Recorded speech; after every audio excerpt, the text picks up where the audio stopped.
Histórias de fé e fidelidade. Provai e vede. Histórias de fé e fidelidade. Uma missão de aprendizado. Me chamo Stephanie Funes, tenho 25 anos, sou paraguaia e minha história como serviço voluntário começou durante meus anos na universidade. Estudei comunicação social na Universidade Adventista del Plata. Foi durante todo esse período que tive a oportunidade não apenas de servir, mas de ter um compromisso com Deus de sempre dar-lhe não apenas meus recursos, mas também meu tempo e minhas habilidades. Durante todos esses anos, ouvi muitas histórias de muitos missionários que tiveram a oportunidade de servir ao Senhor no exterior e tiveram diversas experiências. Isso fez crescer em meu coração o desejo de ser missionária. Eu também estava no último ano da faculdade, pronta para preparar minhas malas para servir ao Senhor em um país da Europa. Era um sonho que se tornaria realidade para mim, mas devido ao Covid-19, todas as fronteiras foram fechadas e meu sonho foi frustrado. Mas meu compromisso com Deus foi que meus primeiros anos de trabalho seriam para Ele, para servi-lo, e foi assim que, em 2020 e um pouco mais em 2021, pude dedicar minha vida nos escritórios da União Paraguaia, onde ofereci meu trabalho voluntário para que durante esse tempo pudesse ajudar alguns departamentos da igreja. Trabalhei em vários departamentos da igreja, mas há um em especial que adorei trabalhar, que foi na escola missionária, que prepara muitos jovens que já têm essa vontade de poder servir a Deus. Foi assim que nessa época também recebi o convite para participar de um projeto que consistia em escolher um representante de cada país da América do Sul para enviá-los aos Estados Unidos para aprender inglês, para treiná-los no idioma, para então servir na janela 1040 e ser uma bênção para o lugar onde teríamos que estar. Fui chamado para trabalhar no Egito, em um país da janela 1040, exclusivamente em um projeto chamado Think Green Community Center, que funciona oferecendo diversas atividades e diversos serviços a uma comunidade maioritariamente muçulmana, e entre elas, na escola, há o curso de idiomas oferecido pelo projeto. Tem também uma academia para mulheres, ginástica artística para meninas, escolinha de futebol para meninos, escola de férias, entre outras atividades. E existe uma questão específica pela qual nasceu o projeto, que é sobre o lixo acumulado. O projeto trabalha com programas de reciclagem para resolver essa situação que é ruim para a comunidade. O Senhor, em sua sabedoria, direcionou as coisas para que eu pudesse trabalhar com crianças pequenas como professora da escola e como professora do curso de idiomas. Mas para os menores, Ele sabe o quanto sou boa com eles, quanto prazer tenho em trabalhar com os pequenos. E foi assim que Ele me orientou para poder atender não só na área que gosto, mas também me deu ferramentas para poder fazer da melhor maneira. Ainda tenho muitas histórias para contar, mas através desta oportunidade gostaria de motivá-lo a deixar-se guiar por Deus para colocar a sua vida, os seus dons, os seus recursos à sua disposição e verá que coisas extraordinárias podem vir da sua mão poderosa. Obrigado por sua fidelidade. Esta história pode ser contada graças à sua ajuda e haverá muitas mais para a glória de Deus. Provai e vede que o Senhor é bom. Feliz o homem que confia nele. Salmos 34:8. Agora chegou a hora de adorarmos juntos, através dos dízimos e ofertas. Bom dia, feliz sábado a todos. Sejam bem-vindos a mais uma Escola Sabatina. Para iniciar a nossa Escola Sabatina, vamos cantar o hino de número 76. E o título eu esqueci, mas a idade vai chegando. Vencedor cada dia.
Está sem voz.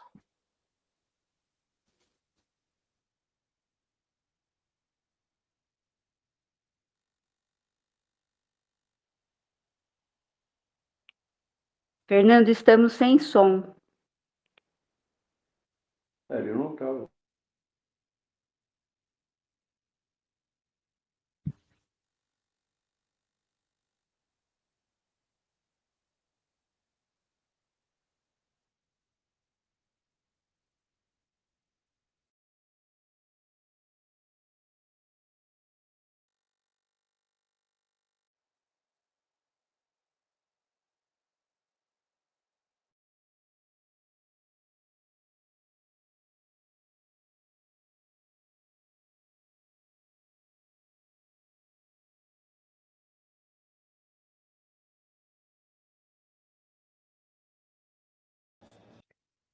Não temos áudio.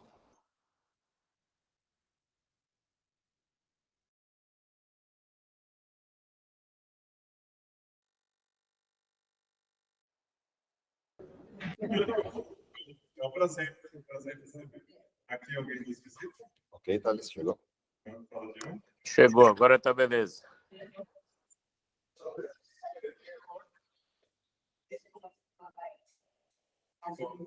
Bem-vindos. Bem-vindos. Alcira e Alquira.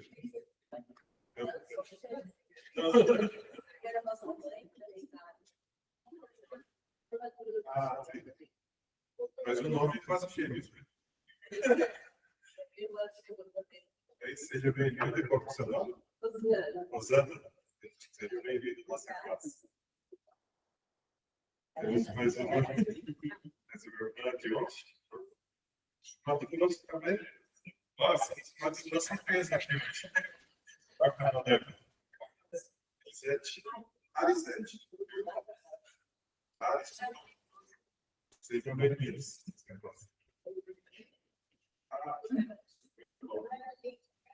É um prazer recebê-los. Sempre tiver que faça. Não é comum, deve funcionar.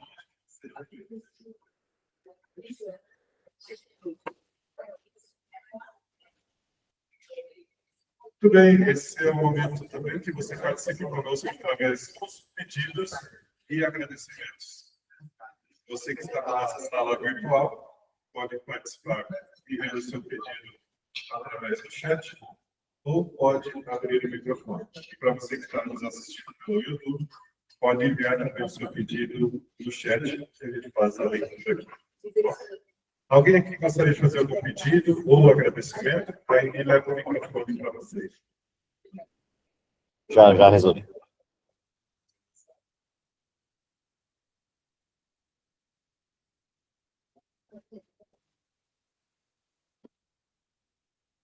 Alguém gostaria de fazer algum pedido ou agradecimento? Na realidade, eu gostaria de trazer um pedido do nosso PG das Sextas, que é o Marcelo Jimenez, que é o primo da Disney. A gente tem orado, ele está vamos dizer assim, status de avaliação, e Deus tem atuado na vida espiritual, que é o grande pedido da Maristela. Ela está online, tá? Mas eu estou repassando, porque a gente tem mais orado. Oremos pelo Marcelo. Alguém mais? Algum pedido, agradecimento?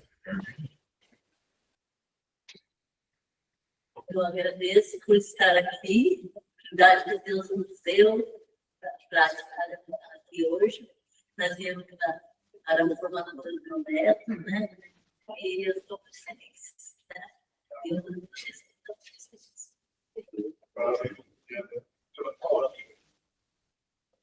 Alguém mais? Algum pedido, agradecimento?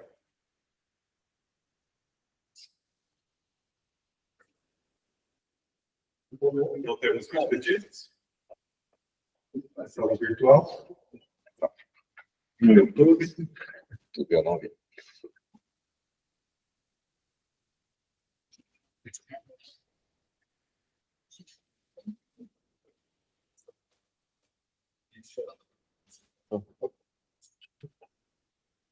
Ok, não tendo mais pedidos ou agradecimentos, Vamos ficar de pé para fazer oração? A Mara irá fazer oração agora.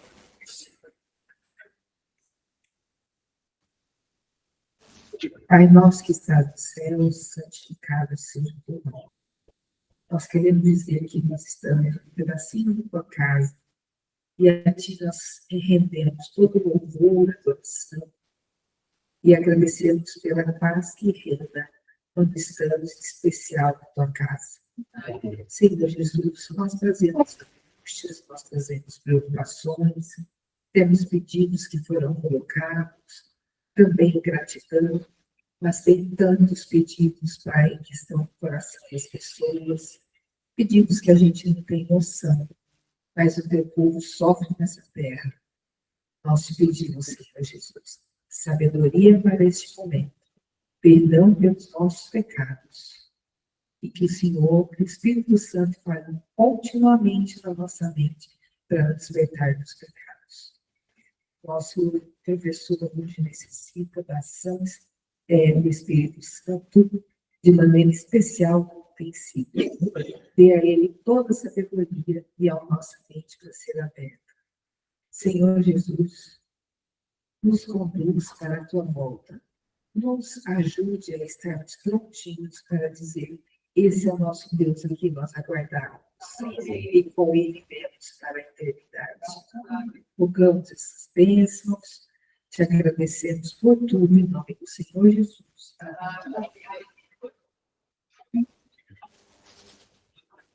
Antes de passarmos para a lição, alguns recadinhos. Para aqueles que estão no grupo da igreja, sabem que estamos entrando em período de férias. Então, do dia 21/12 até 25/1, a lição será geral na escola sabatina, na igreja, e a lição da escola sabatina voltará no dia 1/2, voltaremos com a lição em classes. O PG também entrou em férias e o Nada a Ver também. Mas nós voltaremos no meio de janeiro, fiquem atentos aos grupos, nós enviaremos as notificações por ali. E agora, o resumo da lição 11 com o pastor Moisés.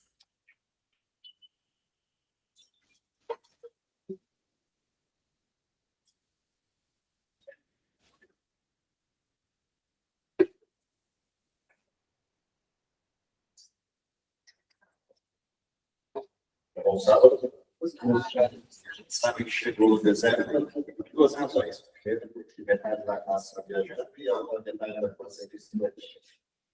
Isso daqui para frente se torna realidade nos períodos se a gente estivesse continuando com a classe. Então, a gente vai para a classe, a gente não vai enxergar as visitas que vêm do start do lançamento de dezembro e janeiro.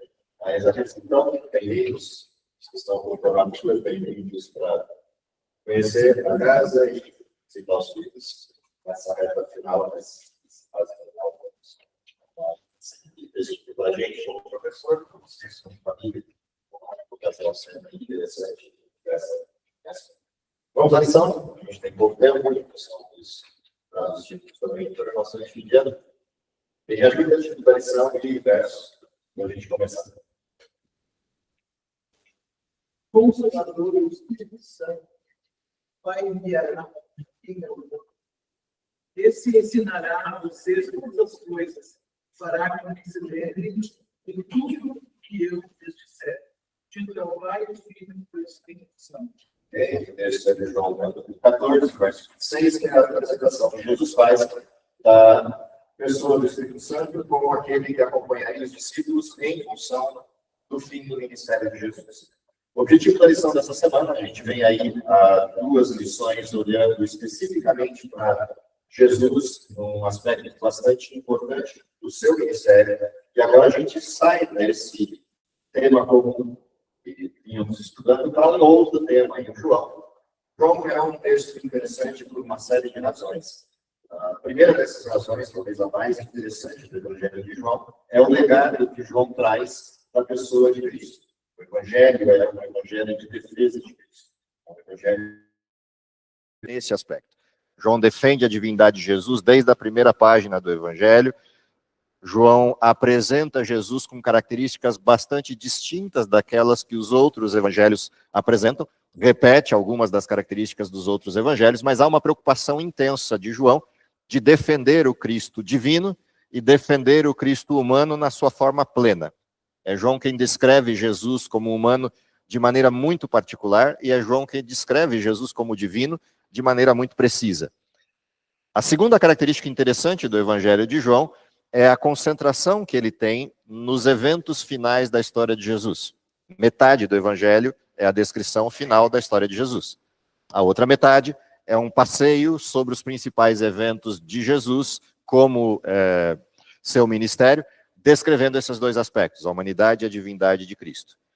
João também é um evangelho peculiar pela defesa teológica que ele faz de Cristo. Se a gente quisesse ter um livro que fosse a teologia do Cristo, esse livro é o Evangelho de João. E é um livro bastante interessante nesse aspecto. Mas há um outro aspecto também interessante em João. É João quem apresenta de maneira muito clara a Trindade, a divindade na sua forma plena. Ele faz uma defesa e uma apresentação das três pessoas da divindade, costurando diálogos a respeito deles ao longo do Evangelho. E a lição dessa semana tem este foco, esse objetivo, a gente observar que aspectos da divindade, da Trindade, estão presentes no Evangelho de João. E por que isso se torna importante no nosso tempo? Porque uma defesa da divindade na sua forma completa, uma apresentação da divindade na sua forma completa, se torna interessante para a nossa época, para o nosso tempo. Então, vamos à lição e vamos tentar percorrer alguns desses elementos, relembrar alguns desses elementos que a gente teve a oportunidade de ver durante a semana, e recapitulando hoje. Então, primeira coisa, a primeira apresentação que a lição dessa semana propõe, é a gente entender Deus o Pai, observar Deus o Pai a partir do Evangelho de João, e consequentemente a partir da referência bíblica por completo, o que aprendemos de Deus o Pai em João. Então, primeira coisa interessante, na apresentação que João faz de Deus o Pai, lembra que Deus o Pai é uma pessoa, uma personalidade que é pouco presente na Bíblia. No sentido das apresentações, embora muita gente confunda apresentações que o Velho Testamento faça de Deus, confunda como sendo o Pai, na realidade é Cristo. De Gênesis a Apocalipse, a Bíblia é repleta de apresentações de Jesus nas suas múltiplas formas de apresentação. Deus o Pai é uma pessoa pouco presente na Bíblia, pouco presente na relação com o ser humano. E a primeira coisa importante da apresentação que João faz de Deus o Pai é referenciar o Pai na criação. João começa assim o Evangelho. No princípio era o Verbo estava com Deus e o Verbo era Deus, e esse Deus com quem o Verbo estava é identificado no verso 14 como sendo o Pai. Portanto, a primeira apresentação que João faz, já logo na abertura do Evangelho, é da unidade de Cristo com o Pai. No princípio o Verbo estava com Deus e o Verbo era Deus. E lá no verso 14, o Verbo se faz carne, é apresentado como unigênito do Pai. Essa referência ao Pai, como estando presente na criação, traz para a gente uma identidade com esta pessoa da divindade.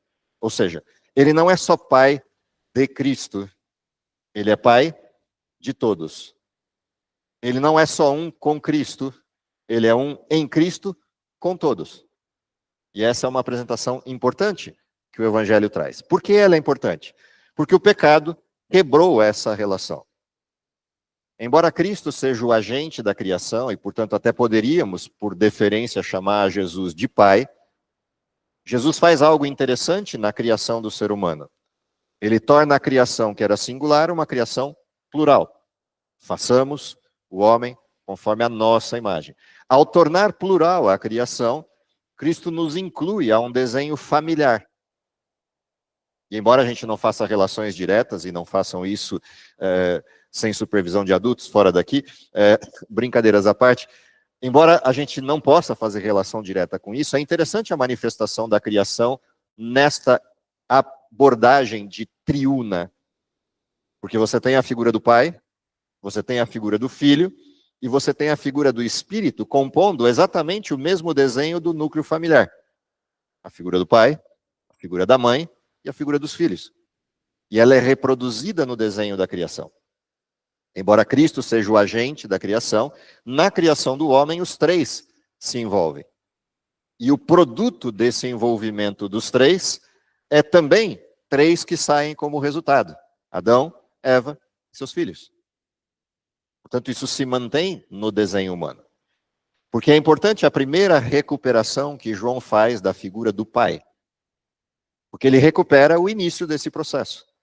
E ao recuperar o início desse processo, ele recupera a nossa condição de observar esse desenho a partir da nossa estrutura. Ou seja, eu compreendo adequadamente a estrutura da divindade quando eu compreendo adequadamente a estrutura familiar e a vivencio no processo. O pecado quebrou isso em múltiplas formas. Ele quebrou isso desde a base, ou seja, não nos relacionamos mais com Deus na figura direta de Deus o Pai. Perdemos a possibilidade de compreendê-lo num processo relacional direto.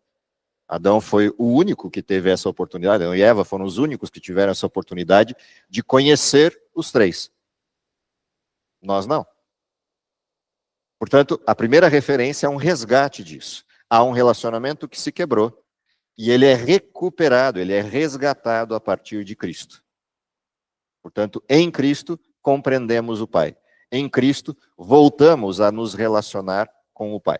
Essa é uma primeira referência. Segunda referência interessante de João são as atitudes do Pai manifestas no Evangelho de João. A gente viu várias delas na lição dessa semana. Por exemplo, é o Pai quem concede o Filho. João 3,16 é uma figura clássica dos Evangelhos. Elmer só decide se você está com a mão levantada ou não para eu poder... Você levantou a mão mesmo? Então, beleza. Na hora que você levantou a mão, você baixou a cabeça, eu já fiquei na dúvida se você tinha levantado. Porque eu fiquei envergonhado. Ah, tá bom. Mas é o seguinte, eu achei muito interessante as diversas passagens de João em domingo, determinando quem é Deus. Sim. Então eu anotei as características, só vou ler isso aqui. Vai lá.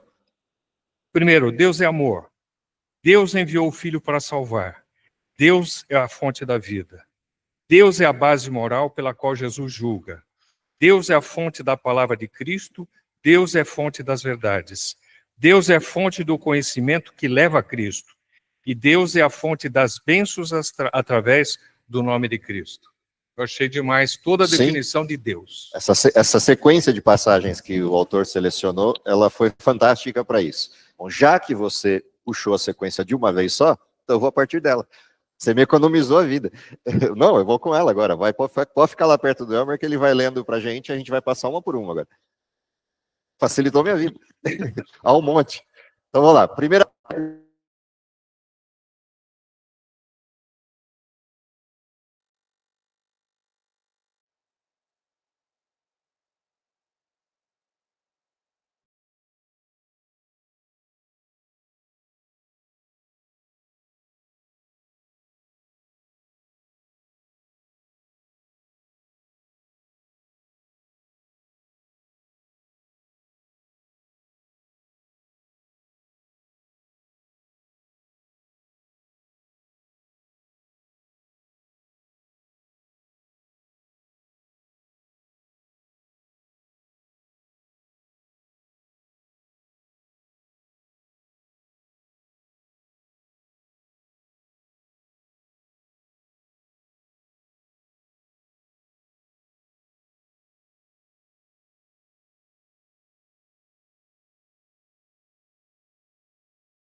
E aí sacrifica por Deus. Percebem que a expressão de João 3, existência de Deus, amor, de tal maneira que Deus, Filho. Esse dar o Filho não é só o conceder o Filho para Deus. É matar. A gente vai ao final da lição da semana, capítulo 17, começa com uma expressão. Pai, chegou a hora. E aí vem uma ordem imperativa. glorifica, deu filho. Em outras palavras, sacrifica, deu. Isso tem a ver com a relação que Deus é a fonte da vida.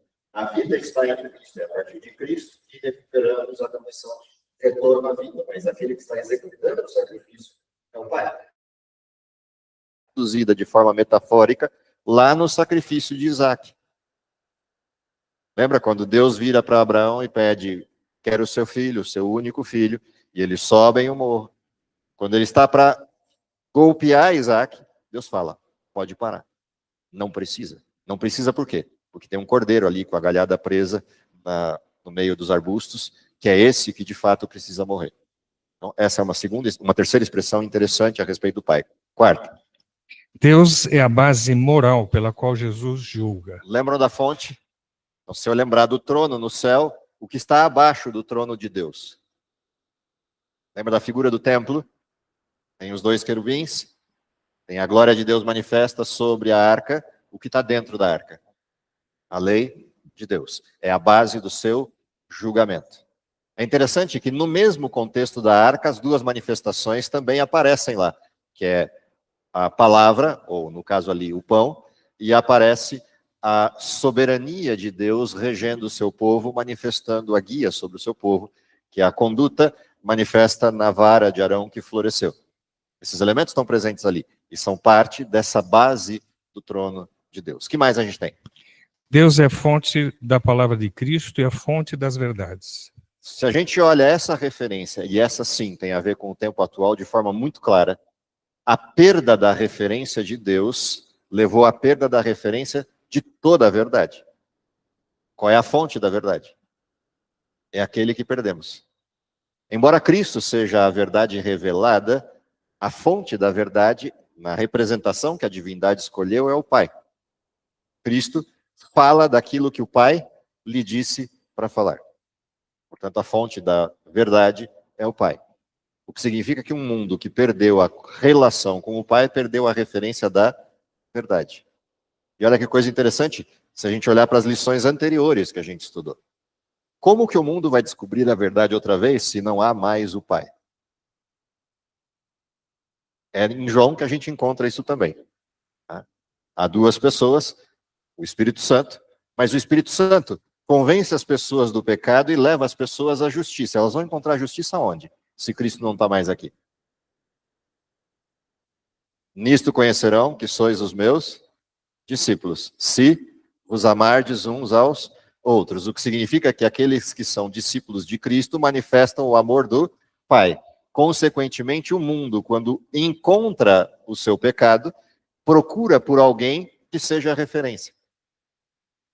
Ou seja, a nossa relação com o Pai permite ao mundo que recupere a verdade a partir de nós. E essa é uma responsabilidade fantástica que aparece no Evangelho de João. Aquilo que Jesus diz no capítulo 14, 15 e 16 aos discípulos e que fica para a gente como referência é a nossa missão. Nós somos os representantes de Cristo e, consequentemente, representantes do Pai. Se Cristo pôde dizer, quem me vê a mim, vê ao Pai, eu tenho que dizer, quem me vê a mim, vê a Cristo. E, consequentemente, vê ao... Entenderam a questão? Isso tem a ver com essa expressão da palavra. Próxima. Deus é a fonte do conhecimento que leva a Cristo. Se Deus é a fonte do conhecimento, a expressão de que a fé vem pelo ouvir, e o ouvir da palavra de Deus se materializa aí nessa referência. Ou seja, quando a gente lê a Bíblia, a gente está tendo acesso direto à palavra de Deus. Mas quando a gente age por intermédio da Bíblia, as pessoas têm a opção de verificar a palavra viva. E esse é um grande diferencial. Ou seja, uma coisa é eu descobrir a verdade a partir do texto. A outra coisa é eu descobrir a verdade a partir de pessoas que vivem a verdade. Por que Laodiceia é um baita problema para a pregação do Evangelho? Porque o mundo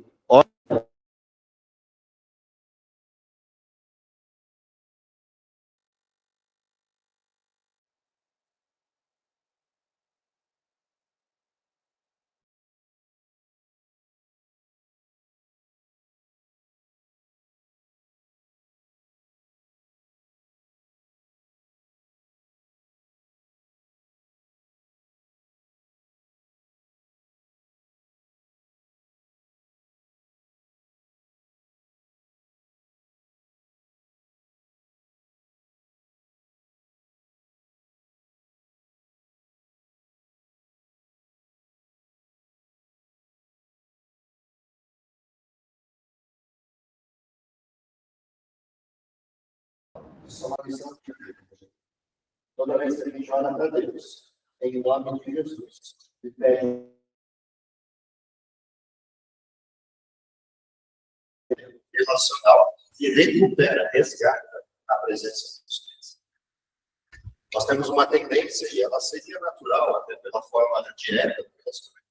A gente tem uma tendência de esquecer dos outros dois. O Espírito, porque ele fica quase que um elemento, no sentido de ele age para nos levar para algo do alguém. O Pai, porque a gente perdeu a relação. A gente viu Jesus. E Jesus é aquele que veio a redenção da pessoa. Só que isso faz com que aos poucos a gente perca a referência dos outros dois. E se perdemos a referência dos outros dois, perdemos as características de Deus que estão manifestas. E a gente tem uma tendência.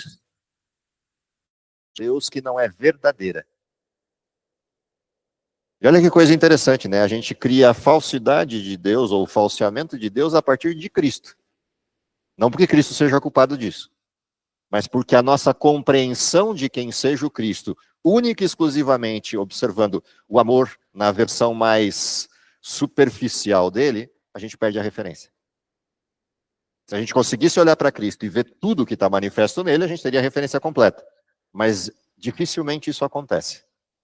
Normalmente a gente vai olhar o Jesus bonzinho, aproveitando o Natal, o Jesus Papai Noel, cheio de benesses e graça, e a gente perde a referência da soberania, do juiz, da base moral, da estrutura da verdade, do conhecimento no sentido pleno, da verdade que exclui o pecado.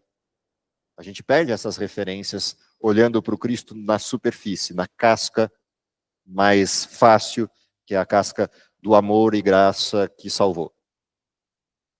É importante a gente recuperar o desenho completo. E João faz isso, ele resgata esse desenho completo. A segunda figura é a óbvia, é o Cristo. Essa a gente já estudou de sobra ao longo do trimestre inteiro. A figura de Jesus é a figura central do Evangelho de João.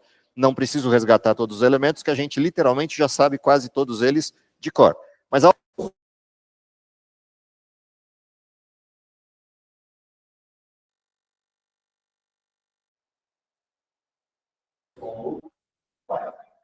que é importante resgatar esse desenho?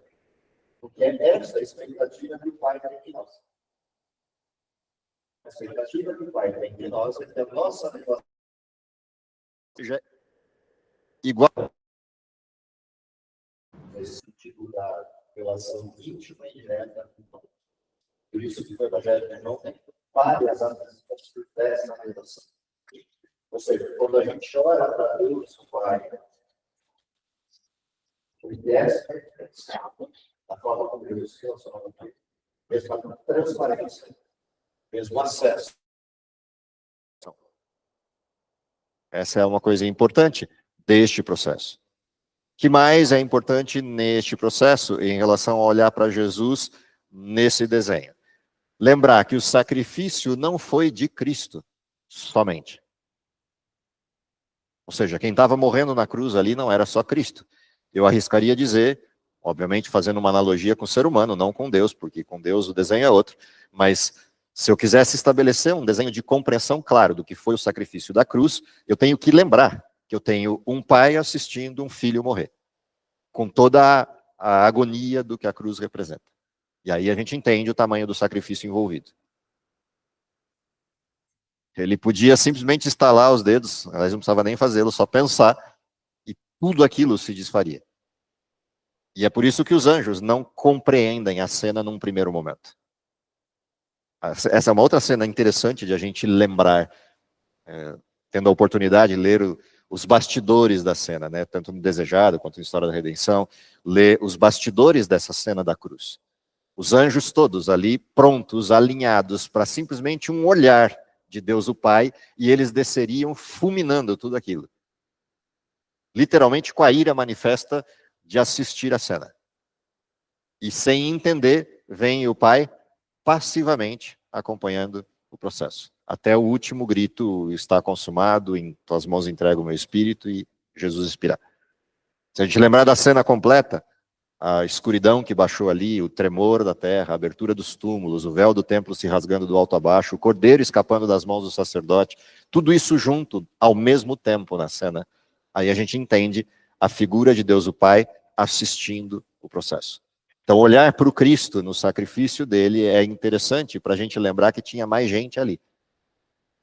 Tinha o Espírito fortalecendo Cristo e a todos os que eram sinceros na plateia. Tinha o Espírito cutucando todo mundo da plateia para entender quem estava morrendo. Tinha o Espírito provocando aquele soldado para o clamor, esse verdadeiramente era o Filho de Deus. Tudo isso está acontecendo na mesma cena. Ou seja, os três estão ali, atuando na cena. A tendência nossa é olhar só para o Jesus. Então, lembrar o Jesus dentro do contexto é importante para a gente entender quem são os outros dois. E o que estavam fazendo enquanto Jesus morria. Não estavam de braços cruzados. Diga. Só. Sim. Vou fazer uma pergunta. Por exemplo, o pai não esteve pronto para desistir ao ver o sofrimento do filho, quando Jesus disse, Pai, perdoa-lhes, porque eles não sabem o que fazem. Deus não estava para intervir naquele momento e, enfim, encerrar o problema ali da dor e do sofrimento de Cristo em favor do homem? Então, vamos lá. Quantas vezes Jesus orou? Pai, se possível, passa de mim esse cálice. Lembra? Uma vez? Duas vezes? Sim. 3 vezes. Ou Deus é surdo, me perdoem a expressão, ou tinha algo mais ali na cena. Para quem Deus estava olhando? Para o filho ou para quem estava dormindo? Deus o Pai estava olhando para o filho ou estava olhando para quem estava dormindo? Para quem o Pai estava olhando? Para o filho ou para 4.000 anos de história antes, 2.000 anos de história depois? Esse momento em que Deus... Não. Nos anjos houve. No Pai não. Nos anjos, então. Nos anjos, sim. Se você olha os bastidores da cena, os anjos estavam ali prontos para um piscar de olhos do Pai e eles vinham e acabavam com tudo aquilo.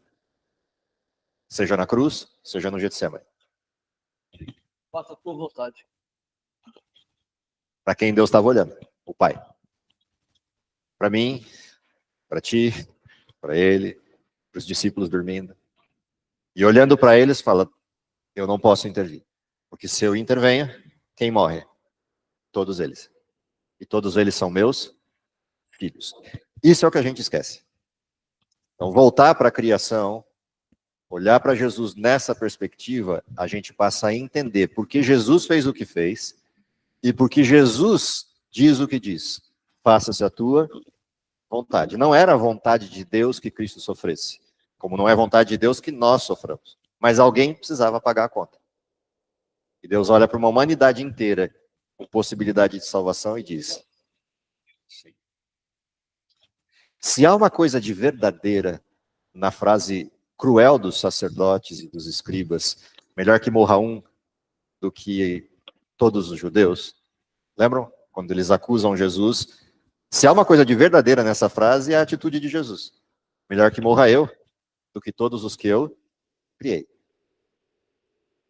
Até na insanidade daqueles sujeitos, os sacerdotes, os escribas, os fariseus, até na insanidade deles, há verdades da atitude do Pai. Então, sim, a pergunta é pertinente. Deus sentiu o tamanho disso? Sim. O que fez Deus não desistir? Nós é a razão pela qual ele não desistiu. Por isso, a primeira palavra da listinha que o Elmer trouxe é amor. A última palavra da listinha é bênção. Correto? Essas duas listas, essas duas palavras embutem o centro da lista. Ou seja, por que eu posso olhar para a lei de Deus e dizer que a lei é de amor? Por que eu posso olhar para a soberania de Deus e entender que soberania é uma manifestação de amor? Por ordem na casa é uma manifestação de amor. Porque quando eu olho para Cristo ali, é isso que ele está fazendo. Ele viu a gente. Olha que a oração de Jesus é interessante, né? Você vai lá no capítulo 17, na oração de Jesus, depois que ele inicia com glorifica o teu filho, chegou a minha hora, lá quando ele ora pelos discípulos, não te peço que os tires do mundo, que os livres do mal, Quando ele vai olhando para o que os discípulos vão enfrentar na sequência da pregação do Evangelho, chega uma hora que Jesus para de olhar para os discípulos e olha para quem? Não somente por estes eu oro, mas por todos aqueles que por meio deles venham a crer no... Entendem o desenho? Ou seja, ele viu a gente na oração. E é isso que o Pai viu no processo. E ele atende a oração do Filho. A oração do Filho é: seja feita a tua vontade, ou seja, salve todos. Seja feita a tua vontade, opera em todos. Essa é a razão pela qual ele não intervém. Só quando Cristo decide definitivamente, eu vou mesmo sem a resposta, aí ele pode intervir. Aí bastou um piscar de olhos de Deus e os anjos vieram em peso para ajudar Jesus, levantar Jesus, recobrar Jesus, para ele então acordar os discípulos. E aí ele está pronto para o que vinha pela frente, que era toda aquela noite de agonia no julgamento e o dia seguinte inteiro de julgamento diante de Pilatos e Herodes. É que a gente pensa muito, eu estou falando pessoal, pensa muito naqueles que estavam ali e a descendência, mas assim, Moisés, Elias e Enoque, eles dependiam desse sacrifício. Sim, já tinham falado com Jesus disso, no caso de Elias e Moisés, por exemplo. Isso. Sim, quando no Monte da Transfiguração, Moisés e Elias vêm para falar com Cristo, parte desta fala, além do animar a Cristo, no sentido de despertar nele a coragem, a gente esquece, né, que Jesus é humano ali, então às vezes a gente esquece que Jesus ali não é, embora seja plenamente Deus, no sentido habitava nele corporalmente a plenitude da divindade, a divindade não atuava na mente de Cristo. Ou seja, Cristo era humano, com toda a contingência humana no sentido de sentir medo, sentir fome, sentir ansiedade, tudo isso estava disponível em Cristo se ele desse vazão a essas questões. Portanto, quando Moisés e Elias vêm e animam Cristo a continuar o processo, parte desse movimento de animar Jesus tem a ver com lembrar Jesus que nós dependemos de você. E a humanidade inteira dependia. Isso tudo faz parte do pacote. Elmer? Deus, na sua onisciência, ele já sabia do final do processo. Sim. Então, agora, vamos fazer só um exercício. Digamos que Cristo tivesse cedido alguma coisa no deserto da tentação. Em termos de humanidade, teria simplesmente acabado. A parte humana de Cristo, em algum momento, morreria. Haveria repercussão para a divindade se ele não tivesse conseguido ou efetuado o projeto da salvação? É só se lembrar de uma expressão: Deus muda. A sombra de variação nele. Se Cristo houvesse pecado, isso significaria estabelecer eternidade para quê? Para o pecado. Lembra, se nele habita corporalmente a plenitude da divindade, quem teria pecado? Deus. O que significa que Satanás estaria certo quando fez a afirmação de que o pecado era irresistível e de que obedecer a Deus era impossível. Ou seja, a implicação é eterna. Por isso João vira um livro de teologia bastante profundo. Ou seja, em João a gente é capaz de ver a extensão disso, as implicações amplas disso. Ou seja, o pecado se tornaria eterno, a humanidade obrigatoriamente teria que viver para sempre, e a parte humana de Cristo não poderia morrer. Porque aí Deus se tornaria um com a humanidade em pecado. E aquele que nos deu a vida se obrigaria, porque Deus não muda, a manter a vida em pecado. Ou seja, abriria o contexto típico da filosofia oriental. Bem e mal são eternos e precisam coexistir em equilíbrio para sempre. Essa seria a implicação direta. Se Deus de fato é um ser, estou falando se só por uma questão retórica, tá? Se Deus de fato é um ser moral pleno, a justiça implicaria o pecado se tornar eterno. Mesmo Deus justo para salvar é o Deus justo para manter a palavra. Então sim, a onisciência sabia que não, mas isso não muda o fato de que podia acontecer. E aí vem a nossa grande dificuldade, talvez a maior dificuldade de Calvino, né? A maior dificuldade de João Calvino era compreender a distinção entre onisciência e a ação livre, o livre-arbítrio. E por isso se perdeu nos seus movimentos teológicos, criando a predestinação como um fenômeno. Mas sim, a contingência era essa. Essa é a implicação direta. Se essa é a implicação direta da presença de Cristo, o que implicava isso não acontecer? A terceira pessoa. Qual é o papel da terceira pessoa da divindade, além dos clássicos que a gente já sabe de cor? Convencer o mundo do pecado, da justiça, do juízo, são as respostas clássicas da pessoa do Espírito Santo. Tudo aquilo que eu vou compreender da verdade, ou aquilo que eu vou expressar para Deus, quem é que faz a ponte? O Espírito Santo. Ou seja, ele transforma aquilo que eu desejo naquilo que de fato é necessário. Embora esse processo da tradução seja só um processo metafórico, né, retórico, ele apresenta nossas orações com gemidos inexprimíveis diante do Pai, embora isso seja retórico, no sentido da apresentação física, o fato é que é o Espírito Santo que permite que as nossas coisas sejam compreensíveis, ele faz esse papel. E é ele quem permite que as coisas de Deus sejam compreensíveis a nós. Portanto, eu só compreendo a Bíblia, só compreendo a palavra de Deus, por que razão? Porque alguém me faz compreender. O mesmo que inspirou a palavra é o sujeito que descreve essa palavra para mim. Então, essa grande área de atuação do Espírito Santo, a compreensão das verdades de Deus. Mas que mais? Quando a gente pensa na questão do convencer o mundo do pecado, uma parte é o convencimento técnico disso, ou seja, eu sei que aquilo está errado. A outra coisa é a transformação necessária. Lá na lição tem um texto, que é um texto também muito interessante de Ellen White, que descreve a atuação do Espírito Santo. Ele está na lição de quarta-feira. Lá embaixo, no segundo, terceiro, depois da pergunta. Depois da primeira pergunta. Finalzinho do texto, de uma citação do Desejado, da página 540, diz assim: o pecado só poderia ser resistido. Então lembra, uma coisa é convencer o mundo do pecado.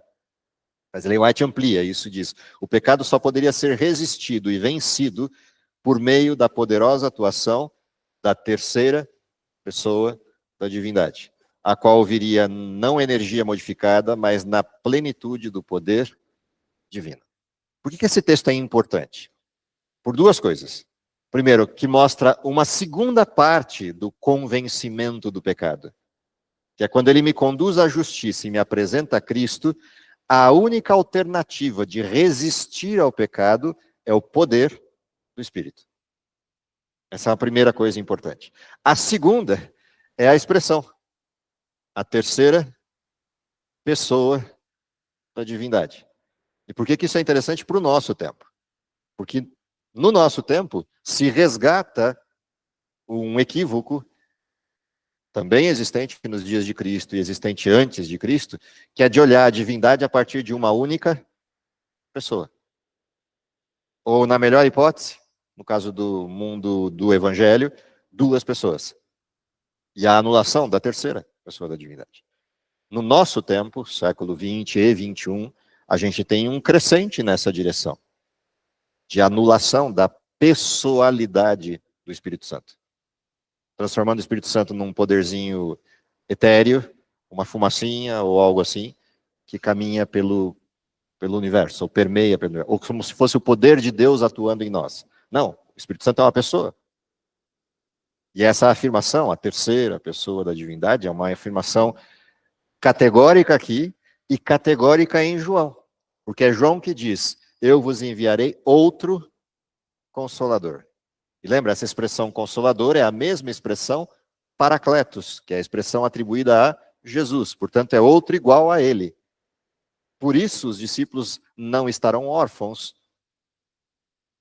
Não estarão órfãos só porque Jesus vem de volta para buscá-los. Eles não estarão órfãos porque eles têm alguém cuidando deles também. Durante todo o tempo, até a consumação dos séculos. O que significa que, sim, temos as três pessoas atuantes dentro do contexto da salvação: Pai, Filho, o Espírito. Isso não é uma doutrina medieval, como querem alguns. Muita gente do mundo evangélico e do mundo adventista tem pontuado a existência dos três, Pai, Filho e Espírito, como sendo uma doutrina medieval. A Bíblia não fala de trindade, etc. Sim, a Bíblia não fala de trindade porque trindade é um termo medieval. Mas a expressão da divindade manifesta em 3 pessoas é bíblica. E João defende isso do começo ao fim do Evangelho. E defende isso de forma muito clara no livro de Apocalipse, completando a figura do Evangelho. Pai, Filho e Espírito atuam de forma plena. Compreender isso implica em que, quando eu nego uma dessas pessoas, dificilmente alguém negaria Cristo. Embora no mundo atual até exista, dentro do modelo religioso, quem negue o Cristo. Sendo, apesar de crer na Bíblia, negue o Cristo. Mas é mais raro. O mais comum é você ter a negação do Espírito ou ter a anulação do Pai. Não necessariamente a negação do Pai, mas a anulação dele no contexto bíblico. Resgatar as 3 pessoas da divindade é algo importante e por isso o Evangelho de João se torna muito interessante nesse contexto. A oração, que é o finalzinho da lição, o término da lição dessa semana, a gente já viu.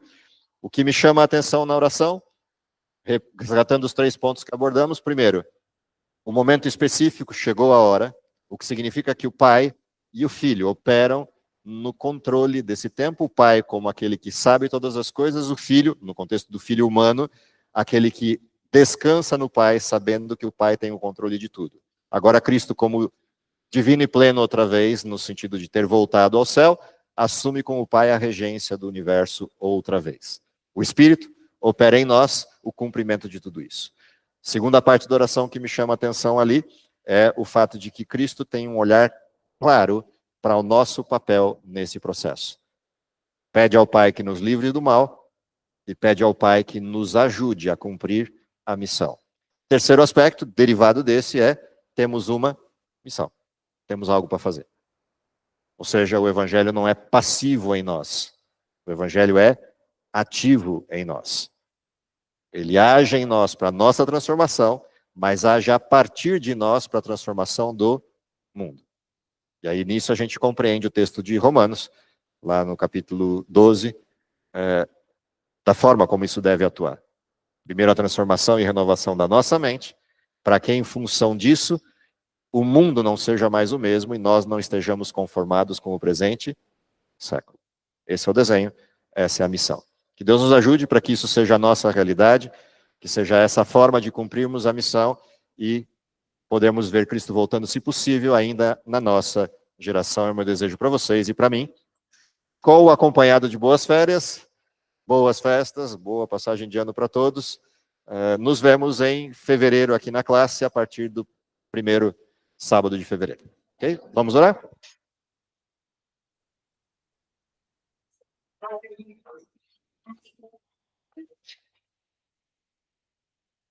Querido Pai, está nos céus, te agradecemos pelo dom da vida, te agradecemos pela pessoa maravilhosa de Cristo, que se entregou por todos nós, para que possamos retornar um dia à eternidade planejada e desejada por ti. Te agradecemos pela tua atuação de desprendimento e amor, manifesto na pessoa de Cristo, mas principalmente nós te agradecemos pela presença do Espírito, que nos permite a compreensão, a percepção e a vivência de toda essa realidade. Dá, Senhor, que possamos cumprir a tua missão, dá que, se possível, possamos ainda vê-lo voltando em nossa geração, é o que lhe pedimos por Jesus. Amém.